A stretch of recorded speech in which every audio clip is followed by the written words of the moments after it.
Welcome back to another show of Fite Sports Uncovered. I'm your host, Mark Joubert, and we're going to dial it back just a little bit from our normal sort of punch you in the face kind of stuff. So no more punchy kicky today, but maybe a little bit of it because we're going to talk about it in the gaming community. As you know, we've done a couple of shows like that, and we're here again at our home away from home, the Nexus Hub, especially when it comes to us talking about the gaming community. Right here in Randburg, Johannesburg, at the Nexus Hub. Joining me today is a founder, an owner, CEO of a young multi-gaming organization, Fabio Viveros. Thanks so much for your time. Thanks for coming and spending it with us here at Fite Sports Uncovered. How's it, Mark? Thanks for having me. I appreciate being here, and it's going to be a good show. So first of all, let's talk about Illusion Gaming. How did that all come about? Because you've had your experience in putting together a similar organization like this a couple of years ago. That then you had other plans, and now Illusion Gaming is happening. It's alive, it's vibrant, but where did it all start for you? It actually started last year in the 2020 pandemic. I was stuck at home not working, and I decided that I was kind of missing esports. I was creating my own gaming content at home, but creating your own content and managing a whole team of people where you managing social media, getting people to upload content, you editing content, it's just a different feeling. And I just missed that from doing it beforehand. Talking about that better future, looking at some of the problems that you are looking specifically to solve through Illusion. You speak about African content creation. You talk about exposure to content and branding, and then obviously the big one, funding. I mean, funding is, that F word is really the bomb that probably makes or breaks gaming in this country, because there's not a lot of funding, not only in South Africa, but as I understand it, on the African continent. The funding is in Europe, it's in the States, it's out of the Far East, but Africa per se lacks in that big F word in a big time. Yes, definitely. And I'm probably the person who's felt this the hardest. Although the previous organization, we did have a few sponsors, I pretty much invested my personal money into everything else that they didn't, and it was a lot of money for a 21-year-old to be putting into gaming. My parents thought I was crazy, and that's the thing, if you are trying to build something, it's a sacrifice you have to make because there is no external funding. Slowly we're starting to see the change. Bravado Gaming recently opening their HQ, recently acquiring brand new teams, and pretty much solidifying their spot as one of the best gaming brands in Africa. I think slowly it's going to change, but right now there is very little to no funding coming from the outside. Yeah. Vince Makuba, otherwise known as Vin Petroleum. Vince, thanks for your time. Thanks for coming on the show. And you've been in the FGC, in the fighting game community now for 10 years now? Yeah. 10 years? What excited you about the fighting game community, other than obviously punching someone else in the face and not getting hurt yourself? First of all, thanks for having me. I've been a gamer for a long time. I've just started off just as a gaming, playing, Mario, the usual games that we play. And then, I also got introduced to Street Fighter. That was the first game I played, and I'm still playing it even today. Favorite character?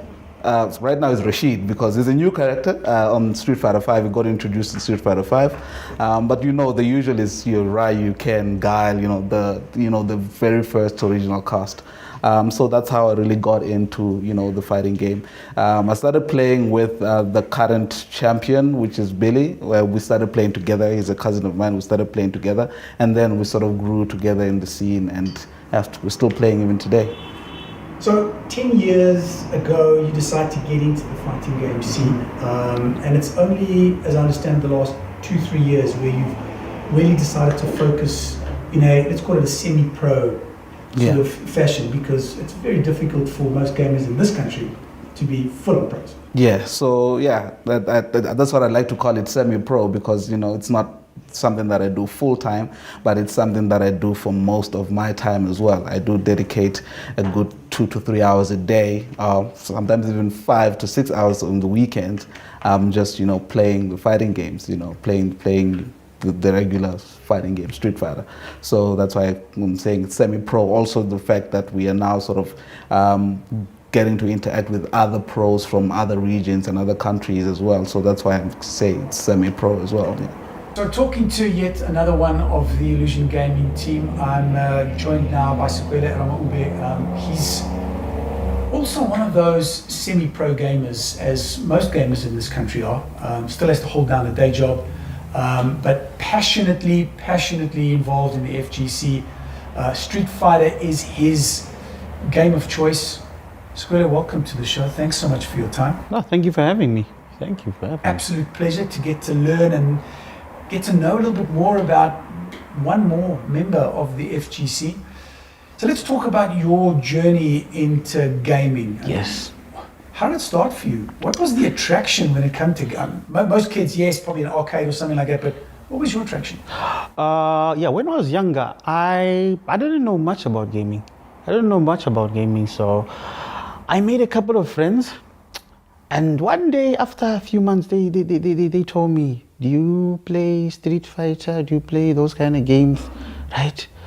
I didn't understand what they were saying initially. What is that, all of that? Because initially I came from a very rural area, never knew that stuff existed before.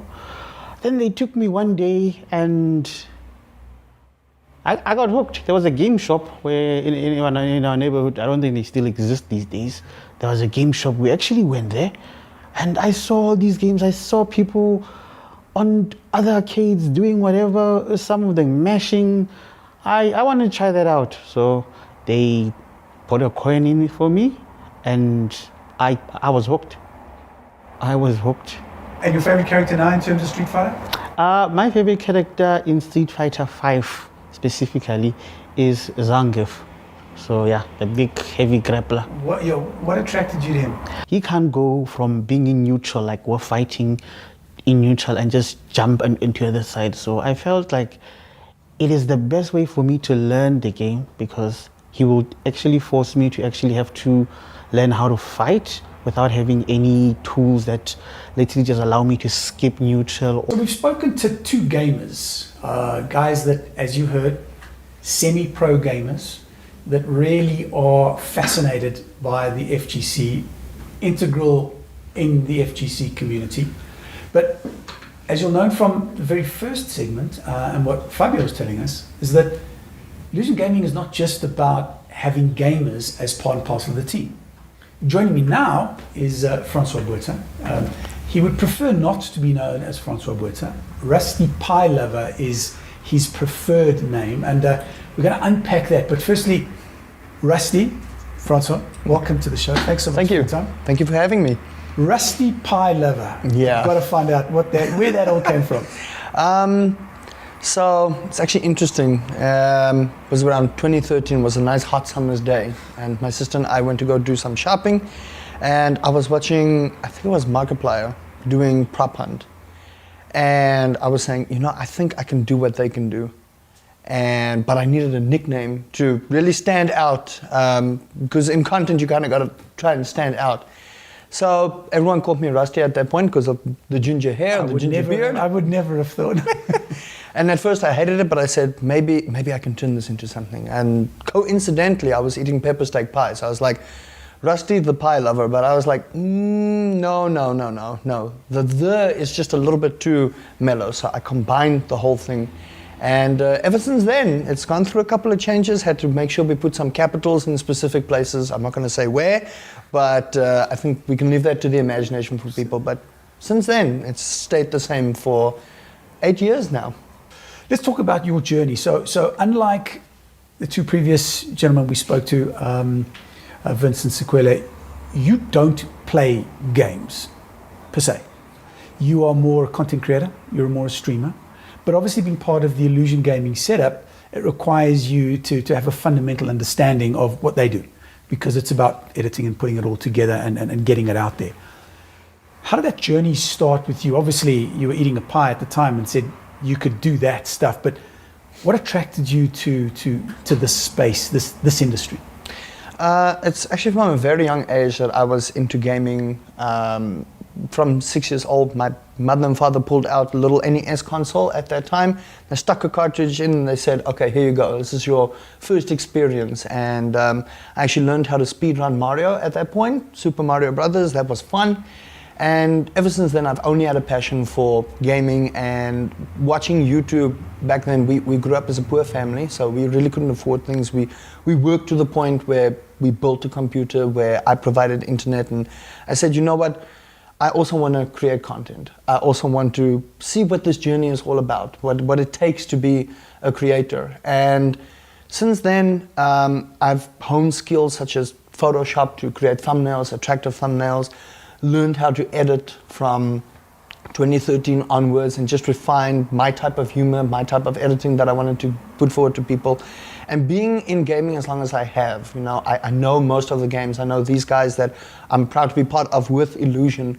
I've also played fighting games. I've also seen what it takes to do what they do. I've seen esports. I've seen it all. You don't get to say, you've been doing this 8 years and say you've seen it all without having seen it all. And it's an honor and a privilege for me to be able to say that even after 8 years of doing this, every new experience is a learning experience for me.